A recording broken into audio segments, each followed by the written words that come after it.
Les voy a comentar algo. En el año 1996 se realizó una una investigación entre más de 500 ministerios. No estoy hablando de 500 iglesias o congregaciones, no, 500 ministerios que reúnen muchas iglesias. Se les preguntó, en su opinión, ¿cuál es la principal razón por la que las personas en su congregación no leen la Biblia, la palabra de Dios, de manera cotidiana? El 47% de las personas dijeron que les faltaba tiempo. 47%, casi la mitad de las personas decían que no leían o que no escuchaban la palabra de Dios, que no estaban expuestas a ella, sobre todo por el esfuerzo que requiere concentrarse para leer la palabra de Dios. 47% les faltaba tiempo para ello. El 19%, casi el 20% de las congregaciones, de las personas promedio, decían que les faltaba disciplina. En ocasiones leían la palabra de Dios, pero no permanentemente, no haciendo sus devocionales, por ejemplo. El 15% de esas personas dijeron que no lo creían algo importante, el estar en conexión constante, leer la palabra de Dios. El 8% para ellos no es prioridad la palabra de Dios. El 3% no entienden lo que leen. Y el 3%, una pequeña cuota de las personas, una pequeña cantidad de las personas encuestadas a través de estos ministerios, decían que no saben leer.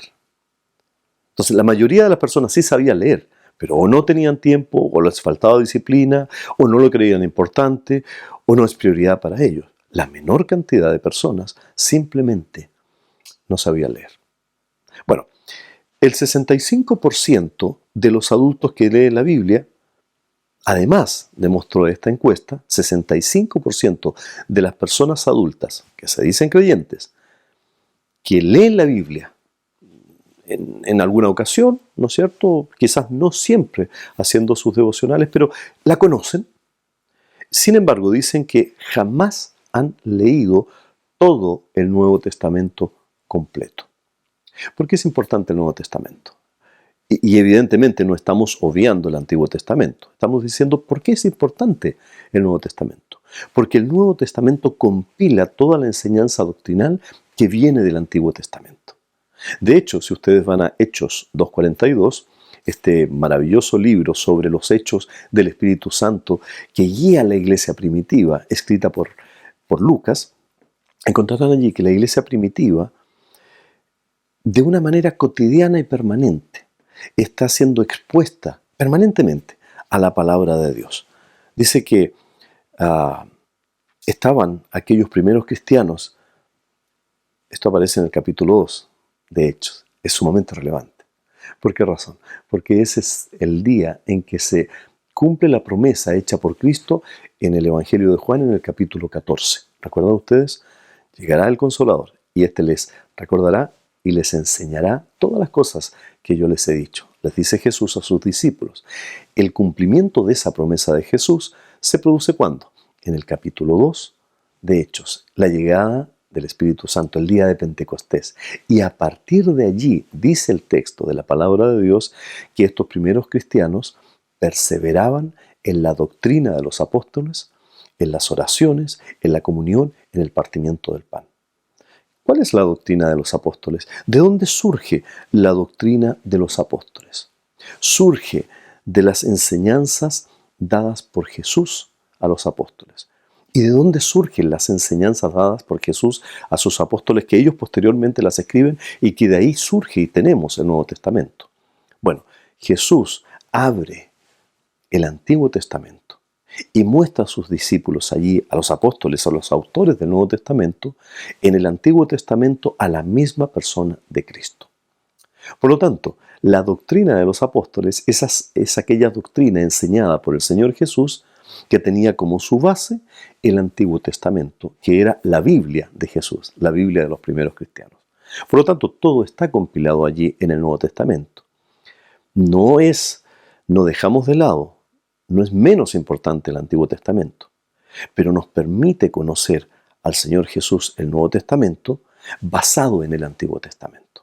Ahora, la mayor parte, de manera práctica, de las traducciones bíblicas que se han hecho en el mundo han sido del Nuevo Testamento. Por eso es que estamos disponiendo del Nuevo Testamento. También tenemos grabaciones, no se preocupen, del Antiguo Testamento. Pero nos estamos concentrando en proveer al menos, el Nuevo Testamento para todas las lenguas del mundo.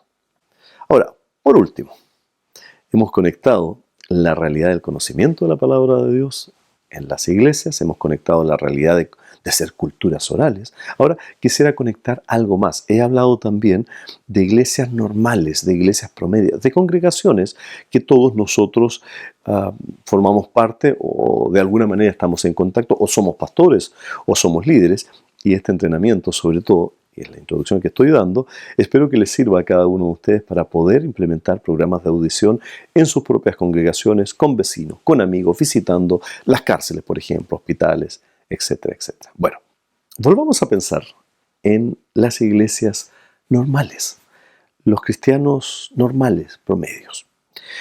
Hay un análisis que muestra que actualmente solo el 10% de los que se dicen cristianos, y no me refiero solamente a una época de pandemia, solo el 10% se juntan. Tenemos países que se declaran cristianos. Bueno, solo el 10% de las personas se juntan. De aquellos que se declaran cristianos, solo el 20% van a la iglesia. De aquellos que se definen como cristianos, el 25% no ora cotidianamente, salvo más allá de dar las gracias por la comida, pero no tiene una íntima comunión con el Señor a través de la oración.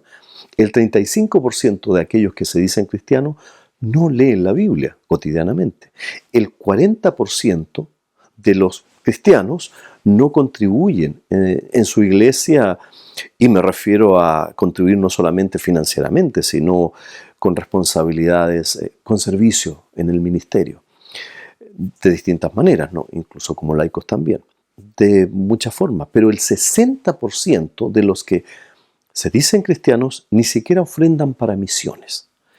El 70% de los cristianos en general no asume responsabilidades de ningún tipo en la iglesia. El 85% no invitan a otros, a nadie a la iglesia. El 95% simplemente no está llevando a nadie a Cristo. Y ahora ya no me estoy refiriendo a la iglesia, sino que no están presentando la fe con ninguna persona. La tienen como un tesoro para ellos, 95%. Pero el 100% de los que se dicen cristianos quieren ir al cielo. Es un desafío enorme que tenemos entonces.